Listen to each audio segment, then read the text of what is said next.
ये वाइट हीरा के chicks available है, ये आप देख लें। दिखा देता हूँ आपको, ये देख लें। ये इनकी वालिदा मोहतरम है, ये इनके फादर है। ठीक है, इनके बच्चे हैं ये। अगर किसी को चाहिए तो ये बता दें।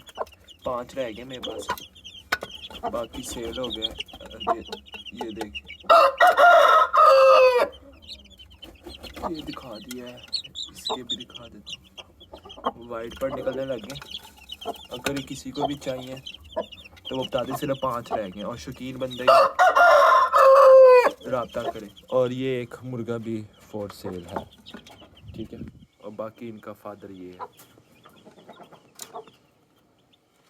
मदर इनकी ये है, और ये बच्चे 5 रह गए। और किसी को चाहिए तो वो रब्ता कर लें।